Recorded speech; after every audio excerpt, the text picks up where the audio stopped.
సహచరులకి, సభ్యులకి, గౌరవ సభ్యులకి అందరికీ నా హృదయపూర్వక నమస్కారం. ఈ తిరుమల ఈ లడ్డు మీద జరిగిన ఈ కల్తీ ఈ డిబేట్కి సంబంధించి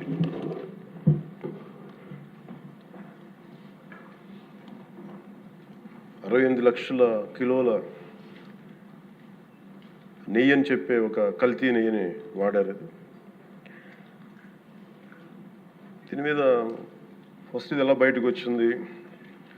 గవర్నమెంట్ ఫామ్ అయిన కొత్తలో గౌరవ ముఖ్యమంత్రి గారు ఎన్డీఏ మీటింగ్ మమ్మల్ని అందరినీ పిలిచి కండక్ట్ చేసినప్పుడు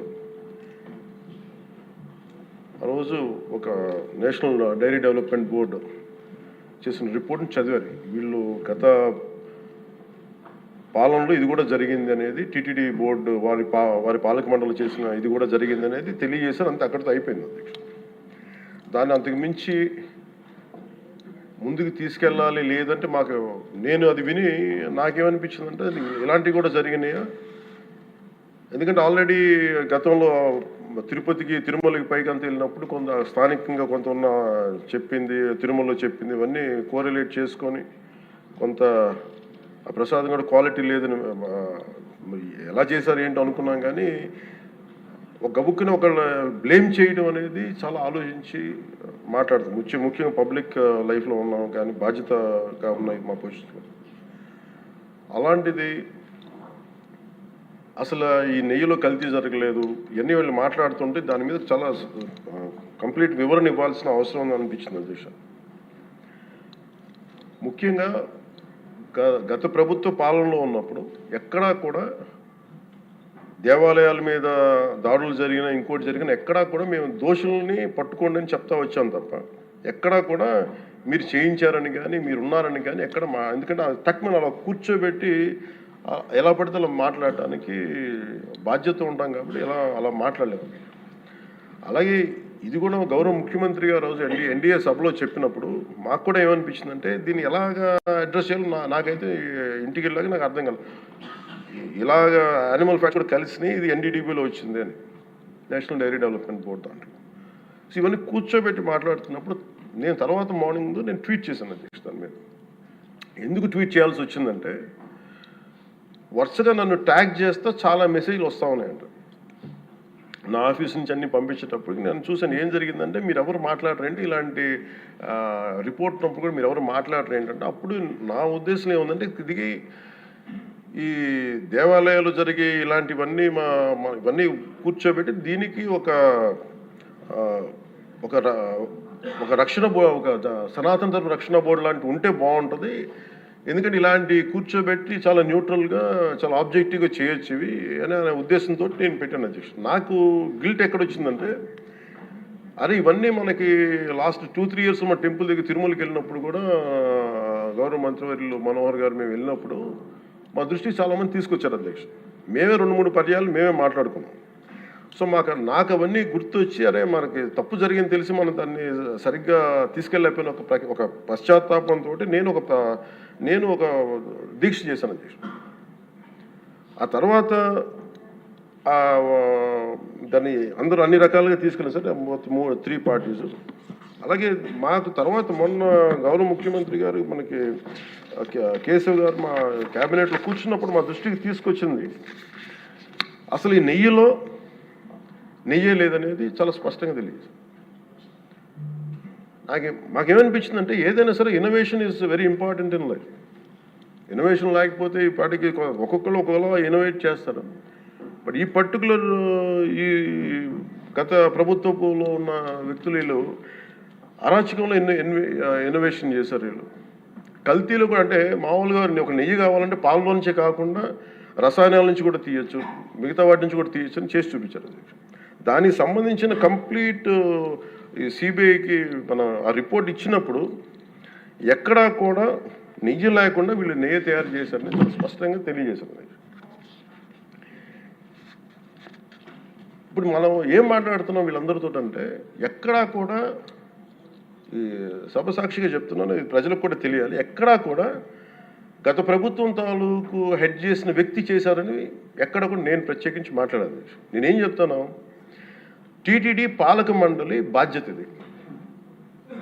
మీరు కూర్చోబెట్టి మీరు బాధ్యత తీసుకొని వాళ్ళ పార్టీ ఆ ప్రభుత్వం స్థాపించినప్పుడు వాళ్ళ నియమించిన పాలక మండలి వాళ్ళు చేసిన తప్పులకి సింపుల్ ఏం చేయాలి అధ్యక్ష, ఒక ఇంటర్వ్యూలో కూడా నన్ను అడిగితే నేనేం చెప్పానంటే, you mean to say you going to blame the person who headed the last government అంటే, my intention is not that. My intention is always to say that who did this, who are the perpetrators. A perpetrators is more or less they are the TTD board. Let them be accountable for that. ఎక్కడా కూడా నేను ఈ వ్యక్తి గురించి మేము మాట్లాడలేదు, ఎందుకంటే డైరెక్ట్గా ఇన్వాల్వ్మెంట్ ఉందని మనం చెప్పట్లేదు అది, ఎందుకంటే వాళ్ళు నియమించిన బోర్డు ఇది. కానీ వాళ్ళు ఏం చేస్తున్నారు అక్కడ కూర్చోబెట్టి, ఎక్కడా కూడా సింపుల్ ఏం చేయాలి దీక్ష, నిజంగా నేనేం చెప్పాను ఆ ఇంటర్వ్యూలో కూడా, ఆయనే తప్పు, నాకు సంబంధం లేదు, మేము పలానా టీటీడీ బోర్డు చేసింది ఇది, ఆ టీటీడీ బోర్డు మీద మీరు నిష్పక్షపాతంగా ఒక కమిటీ వేయండి, ఆ దోషులు శిక్ష పడేలా చేయండి, వాట్ ఎవర్ దాని అవుట్కమ్ ఏముంటుందో దాన్ని బయట పెట్టండి, ఇంత సింపుల్గా తేల్చేయచ్చు. వాళ్ళు వెనకెందుకు వేసుకొస్తున్నారు నాకు ఈ రోజుకి నాకు అర్థం కాదు. ఈ రోజుకి వెనకేసుకు రావాల్సిన అవసరం లేదు. వెరీ క్లియర్ కట్ రిపోర్ట్ ఇచ్చింది. ఇందులో కంప్లీట్గా అసలు నెయ్యి లేకుండా వీళ్ళు నెయ్యి తయారు చేశారు కనుక, రసాయనాలతోటి పామ్ ఆయిల్ తోటి వీటన్నిటితో బేస్ చేసుకొని నెయ్యి లేకుండా నెయ్యి తయారు చేశారు. It's very clear cut, it's evident. ఇప్పుడు ఎందుకు ఇంత డిస్కషన్ అవుతుంది అధ్యక్ష, మనందరం కూర్చోబెట్టి ఇంత సభా సమయాన్ని ప్రజలకు ఇవ్వాల్సింది కేవలం తిరుపతి లడ్డు గురించి ఎందుకు మాట్లాడాల్సి వస్తుందంటే, వాళ్ళు నిజంగా కనుక ఉప్పేసుకుని ఉంటే కల్తీ జరిగింది, దానికి తగ్గ లా ఏం కోర్స్ యాక్షన్ ఏం తీసుకోవాలో తీసేసుకుని అయిపోతుంటే, దానికి ఎవరైతే పర్పెట్రేటర్స్ ఉన్నారో వాళ్ళకి ఆ శిక్షగా వెళ్ళిపోతారు.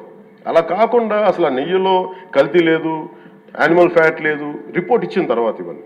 అందుకని ఈ సభ ఈరోజు ఇంతమంది మాట్లాడాల్సి వస్తుంది అధ్యక్ష. మాకు ఏమనిపించిందంటే అధ్యక్ష, దీన్ని క్యాబినెట్ మీటింగ్లో మా దృష్టికి తీసుకొచ్చింది మీకు తెలియజేస్తున్నాను మీ ద్వారా ప్రజలకి. సిబిఐ నేతృత్వంలోని ఈ స్పెషల్ ఇన్వెస్టిగేషన్ టీం ఆ నెయ్యి తయారీకి 1 లీటర్ పాలు కూడా వినియోగించలేదని చెప్పి చాలా ఖచ్చితంగా తేల్చింది. ఆ పామాయిల్లో రసాయనాలు కలిపి తయారు చేసినట్టు చెప్పింది. ఆ ఇతర రసాయనాలు ఏ మూలకాల నుంచి తయారయ్యాయో నిర్ధారణ చేసే సాంకేతికత, దానికై సంబంధించిన టెక్నాలజీ ఆ పర్టికులర్ మా వద్ద లేదనేది ఆ సిట్ తేల్చేసింది. ఈ కేసులో 36 మందిని నిందితులుగా తేల్చింది. శ్రీవారి ప్రసాదాన్ని అపవిత్రం చేసేందుకు ఒక ప్రణాళిక, ఒక ప్లాన్ ప్రకారం కుట్ర జరిగిందన్నట్టు సిట్ తెలియజేసింది.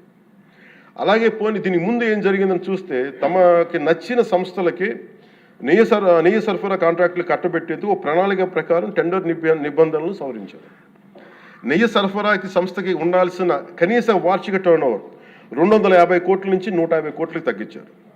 రోజుకి 4 లక్షల లీటర్ల పాలు సేకరించాలన్న నిబంధనని తొలగించారు. డైరీ రంగంలో 3 ఏళ్ల అనుభవం ఉండాలన్న నియమాన్ని ఏడాది కుదించారు. రోజుకి 12 టన్నుల వెన్నెయ్య తేయాలన్న నిబంధనను కూడా 8 టన్నులుగా మార్చేశారు.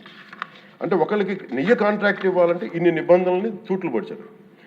పోనీ అది చేసిన తర్వాత మళ్ళీ సవరణ అనంతరం వీళ్ళు ఎంపిక చేసిన సంస్థలు 20-23 మధ్య నెయ్యి సరఫరా చేశాయి. నెయ్యి సరఫరా చేసిన సంస్థకు అందుకు కావాల్సిన కనీస అర్హతలు లేవని సిట్ ఛార్జ్ షీట్లో ఉంది. వీరు నెయ్యి సరఫరాకి ఎంచుకున్న సంస్థలు బోలేబాబా అని కానీ దానికి అనుబంధ సంస్థలు మాల్గంగా, వైష్ణవి డైరీలు 1 లీటర్ కూడా నెయ్యిని పాల నుంచి తయారు చేయాలని స్పష్టంగా చెప్పారు.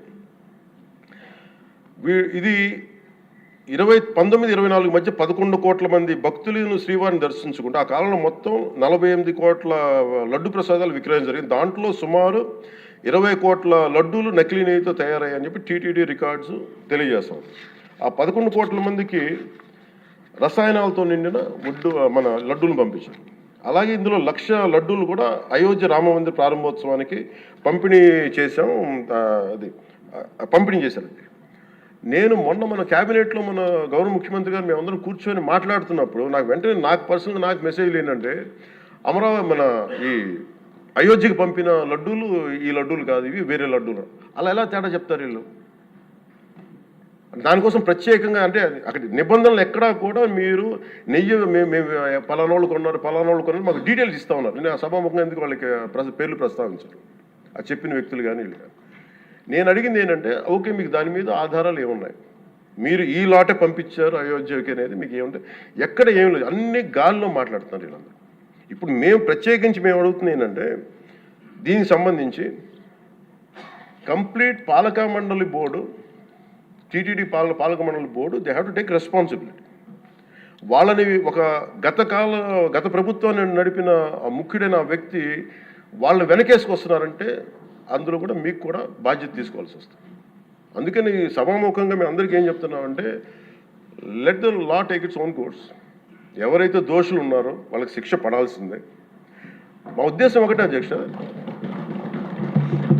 ప్రాబ్లం ఎక్కడ ఉంది అంటే ఇందులో మనందరం కూడా ఇందాక మన గౌరవ సభ్యులు మాట్లాడతా, నెల్లూరుకు సంబంధించి సోమిరెడ్డి గారు మాట్లాడతా దర్గా కానీ మన కసుమూరు దర్గా గురించి వీటన్నిటి మాట్లాడుతూ ఉంటే బేసిక్గా నేను కూడా నెల్లూరులో పెరిగాను కాబట్టి నేను అర్థం చేసుకోగలను. అది ఎక్కడా కూడా వేరే మతాలను కించపరచడం అనేది తెలియదు అది ఈ దేశం. అందుకే ఈ దేశం ఇలా ఉండేది కాదు. అలాంటి దేశం సాంప్రదాయాలని వీళ్ళు కూర్చోబెట్టి కల్తీ జరిగిందంటే వెరీ సింపుల్గా ఏం చేయాలి, అడల్ట్రేషన్ జరిగింది, మేము కూర్చోబెట్టి దీన్ని కరెక్ట్ చేసుకుని మీరు కరెక్ట్ చేయండి, మేము మీకు మద్దతు ఇస్తాం, ఇంతే చెప్పాలి అధ్యక్ష. అంతేగాని దాన్ని వెనకేసుకు వస్తున్నారు అంటే ఒకటి క్లియర్ కట్ రిపోర్ట్ ఉంది, అందులో నెయ్యి లేదనేది, అందులో రసాయనాలు ఉన్నాయని క్లియర్ కట్ చెప్పింది. ఈ రసాయనాల్లో ఏమున్నాయి అనేది అది పెరుమాళకి ఎరుగదు, ఆయనే కూర్చొని చేయాలి. దాంట్లో ఒక రిపోర్ట్ ఏమో మాకు ఎన్డీడీబీ రిపోర్ట్ ఏమో దాంట్లో ఖచ్చితంగా ఈ జంతువు సంబంధించిన అవశేషాలు ఉన్నాయి అనేది చాలా స్పష్టంగా చెప్పారు. అది ప్రాపర్ ఆథరైజ్డ్ బోర్డు. ఇప్పుడు వీళ్ళేమో కూర్చొని అది కూడా మాట్లాడలేదు. Very clear cut as on today special మన సిబిఐ ఇచ్చిన మన ఛార్జ్ షీట్ ప్రకారం ఆ నెయ్యి కాదు, ఇది పామాయిల్తో పాటు రసాయనాలు కలిపింది. దీన్ని కూర్చోబెట్టి వాళ్ళు ఇంత మాట్లాడుతున్నారంటే ఇది ఖచ్చితంగా ప్రజల మధ్యకి వెళ్ళాలి. దీని నుంచి లబ్ధి పొందేది ఏం లేదు ఇక్కడ. కానీ ఇది ఏంటంటే ఇది ధర్మానికి సంబంధించిన విషయం అధ్యక్ష. ఇదే ఇష్యూ కనుక, ఇదే సమస్య కనుక ఏ ఒక్క మతానికి జరుగుంటే, హిందూ ధర్మానికి కాకుండా, వెంకటేశ్వర స్వామి వారికి కాకుండా ఇంకెవరికి జరిగినా కానీ ఈ దేశం గగ్గులైపోయింది, ప్రపంచం అంతా గగ్గులు పెట్టేసేవాడు. సమస్య ఏముందంటే ఇది ప్రతి ఒక్క హిందూ కూడా ఆలోచించాల్సింది. ఎందుకంటే ప్రతి హిందూకి బై నేచర్, మా ఇంట్లో కానీ ఎవరు ఇందాక మన సోమిరెడ్డి గారు చెప్పినట్టుగా మీరు దర్గాకి ఏదంతా చూస్తే మేము దర్గాలకి చిన్నప్పుడు మేము స్కూల్లో ఉన్నప్పుడు రొట్టెలు పండుగ ఉండే దర్గా మెట్లు వెళ్ళి మేము కూర్చోబెట్టి అక్కడ ఇర్రెస్పెక్ట్ హిందూస్ ఇది ముస్లిం ఫెయిత్ అనుకోకుండా వెళ్ళి కూర్చోబెట్టి అందరూ గౌరవించి దాన్ని ఈ రోజుకి వెళ్తారు హిందువులందరూ. సో ఈ దేశ మూల సంస్కృతి మన ఇస్లాంని గౌరవించేది, క్రిస్టియానిటీని గౌరవించేది, సకల మతాల్ని గౌరవించేది. అలాంటిది హిందూ ధర్మానికి సంబంధించిన 7 కొండల వాడు కలియుగ వెంకటేశ్వరుడు దైవం అనడానికి చాలా క్లియర్ కట్గా ఉంది అది. ఎందుకంటే కలియుగంలో జరిగింది ఆయనే, దీనికి ఆధార పురుషుడు, ఆయన మూల పురుషుడు. అలాంటి ఆయనకి పెట్టే ప్రసాదానికి ఎంత అపవిత్రం చేసిన తర్వాత వీళ్ళు ఏమి కూర్చొని మా తప్పు లేకుండా లేదన్నట్టుగా మాట్లాడుతుంటే వీళ్ళకి నాకు ఏం మాట్లాడాలో తెలియదు. దీనికి ఒక్కటి బట్టి ప్రజలకు తెలియజేయాల్సింది ఏంటంటే అధ్యక్ష, ఇదే వేరే ఇస్లాంకి జరిగిన, క్రిస్టియానిటీకి జరిగిన, జీసస్ క్రైస్ట్కి జరిగిన, మహమ్మద్ ప్రవక్తకి జరిగిన, అల్లాకి జరిగిన ఇలా ఉండేది కదా అధ్యక్ష. వాళ్ళు ఆ రోజు మన కౌన్సిల్లో కూడా అలా పటాలు తీసుకొచ్చేవాళ్ళు వేరే ఏ దేవత అయితే. బికాజ్ ఇది హిందువులు కాబట్టి వీళ్ళ కులాలతో ముక్కలుగా అయిపోయి ఉంటారు కాబట్టి, హిందువులు తమ మతాలను ఎడాపెడా వీళ్ళు జోకులు వేసుకోగలరు కాబట్టి దీనికి సీరియస్నెస్ లేదు అధ్యక్ష. Before blaming anybody else, every Hindu has to take a responsibility for this, every Hindu. ఎందుకంటే మన ఇస్లాంని మనం ఎందుకంత కూర్చోబెట్టేంత వాళ్ళు గౌరవించే విధానం చూస్తే నిజంగా మనం హిందూ ధర్మాన్ని పాటిస్తే మనం గౌరవించుకోలేమో అనిపిస్తుంది మనకి. అది మిగతా మతాలను చూసి నేర్చుకోవాలి అధ్యక్ష. వీళ్ళకి ఏముంది, వీళ్ళు ఇంత మాట్లాడుతున్నారు తిరుపతి లడ్డు మీద. నిజంగా వీళ్ళు కనుక మాట్లాడితే అదే వేరే మతం గురించి ఎందుకు మాట్లాడరంటే ఓట్లు పోతాయి అధ్యక్ష. హిందువుల ఓట్లు చాలా ఈజీగా ముక్కలు కులాలను చేసి పెట్టేసి పోతాయి. ఆ వెంకటేశ్వరం కాబట్టి శివుడు ఉంటాడు, శివుడు కాబట్టి అమ్మవారు ఉంటాడు, ఈజీ వాళ్ళకి. ఈ నైజం జనాల్లో మారినంత కాలం ఇలాంటివి జరుగుతూనే ఉంటుంది అధ్యక్ష. వీళ్ళు ఇలాగే మాట్లాడుతూనే ఉంటారు. ఇది లోపల నుంచి మనందరం కదలాలి, ఇర్రెస్పెక్ట్ ఆఫ్ పార్టీస్. నేను వైసీపీలో ఇప్పుడు రాని వైసీపీ నాయకులు కూడా అడుగుతున్నాను, వాళ్ళ పద్ధతిదారులు కూడా చెప్తున్నాను ఈ సభాముఖం. మీరు ఎవరన్నా సరే రేపొద్దున్న నుంచి మీరు వెళ్ళి తిరుమలలో వెంకటేశ్వర స్వామిని దర్శించుకున్నప్పుడు ఆ నిలువెత్తు స్వామివారిని చూసినప్పుడు మీకు గిల్ట్ కలగకపోతే మీరు చూడండి. ఎందుకంటే ఆయన కళ్ళలోకి చూసినప్పుడు మీరు ఇన్ని తప్పులు చేసేవాళ్ళు మేము వెనకేసుకొస్తున్నామని ఎవరన్నా మాట్లాడితే ఆ పాపం వాళ్ళకే కాదు వాళ్ళకు కూడా చుట్టుకోండి. ఇది ఖచ్చితంగా దీన్ని ఎక్కడో చోట దీనికి ఒక లాజికల్ కన్క్లూజన్ అయితే పట్టుకెళ్ళదు. దోషులకి శిక్ష పడాల్సిందే. ఎందుకంటే ఇది ఇక్కడతో ఆగకపోతే ఇది ఒక ఒక పరంపర అయిపోతుంది. అందుకని మేము ఖచ్చితంగా I'm committed to get this who are are the perpetrator they should be punished. They should be punished. అలాగే ఈ ఒక ముగింపు 2 వాక్యాలు చెప్పి నేను మాకు చెప్పి ముగిస్తాను. మొన్న ఈ మధ్య నేను ఆముక్తమాల్య చదువుతున్నప్పుడు 218వ పద్యం దాంట్లో ఆయన చెప్పింది ప్రత్యేకించి ఆయన రాసిన ఈ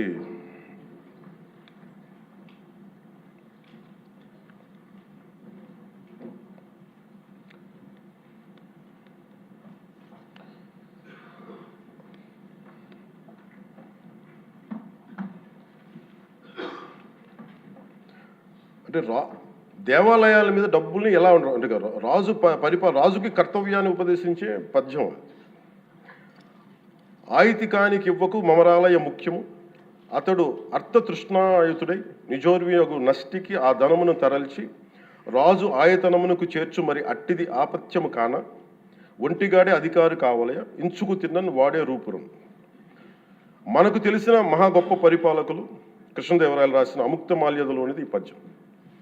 దేవుడి సేవలో ఎలాంటి వారిని నియమించాలో రాజుకు కర్తవ్యాన్ని ఉపదేశించే పద్యం. రాజు కోసం వసూలు చేసేవాడికి దేవాలయంపై అధికారం ఇవ్వద్దు. అలాంటి వాడు డబ్బు మీద ఆశతో రాజ్యానికి వసూళ్లలో నష్టం వచ్చినప్పుడల్లా దేవుడది ధనాన్ని తరలించి రాజు ఖజానాకు చేర్చేస్తూ ఉంటాడు. అలాంటిది తప్పుడు పని కాబట్టి ఎలాంటి మమకారాలు లేని ఒంటరి వాడే ఆలయానికి అధికారిగా ఉండాలి. ఒకవేళ వాడు దేవుడి సొత్తు తిన్నప్పటికీ ఆ పాపానికి వాడే నాశనం అవుతాడు. కానీ ఆ డబ్బు తెచ్చి రాజుకి చేర్చడం వల్ల ఆ రాజ్యమే నాశనం అవుతుంది అని చెప్తుంది అధ్యక్ష పద్యం. గత ప్రభుత్వ పరిపాలన కాలంలో జరిగిందంతా అచ్చంగా ఇలాగే జరిగింది. అంటే ఇది మనందరికీ కూడా చాలా లోతుగా ఆలోచించాలి. ఇది భగవంతుడికి సంబంధించిన అది అంతమంది వెళ్ళి వాళ్ళ కర్మని అక్కడ వేస్తారు అధ్యక్ష డబ్బులుగా. ఆ కర్మని ఆ పుణ్యస్థలమే కాపాడాలి. భక్తులు తాలూకు ఆ నిత్య 7 కొండల వాడి నామస్మరణే కాపాడు తప్ప ప్రజలు చేసిన కర్మను ఎవరైతే భగవంతుడి సొమ్ముతోటి ఆడుకుంటారో భగవంతుడి డబ్బును దోచేస్తారో తరాలు కూడా లేచిపోతాయి. చాలా జాగ్రత్తగా ఉండాలి. ఇది ఎంత మనం ఇది చాలా పుణ్యకార్యాలకు ఇవ్వాల్సింది. అందుకని వీళ్ళందరికీ కూడా ఇప్పటికైనా దీని కల్తీ జరిగింది వాళ్ళు ఒప్పుకుంటామని చెప్పి వాళ్ళు నిజానికి ఇంకా ఇబ్బంది లేకుండా ఇంక మళ్ళీ దీని గురించి మీరు ఢిల్లీకి వెళ్ళి కోర్టులు వేసే కొద్దీ మీ పాపం పెరుగుద్దే తప్ప మీ నాశనం కొంచెం ఫాస్ట్ అవుద్ది తప్ప ఇదైతే తగ్గదు. అందుకని దయచేసి అందరం ఈ ఒక్కటి అధ్యక్షుడు ఇంకొక వాళ్ళు మరోమారు చెప్పి ఎక్కడో చోట ఈ దేశం హిందూ దేవతల మీద హిందూ ధర్మం మీద దాడి జరుగుతున్నప్పుడు irrespective of political parties irrespective of what you are where you are which language you speak ఏ భాష మీరు మాట్లాడతారు మీరు ఏ కులస్తులో తెలియదు కానీ హిందూ ధర్మాన్ని మటుకు దాడి జరుగుతున్నప్పుడల్లా ముక్త కంఠంతో ఏకాభిప్రాయంతో ఖండించకపోతే మటుకు ఇలాంటి పరంపర కొనసాగుతూనే ఉంటుందని తెలియజేసుకుంటూ సెలవు తీసుకుంటాం. చాలా పవన్ కళ్యాణ్ గారు చాలా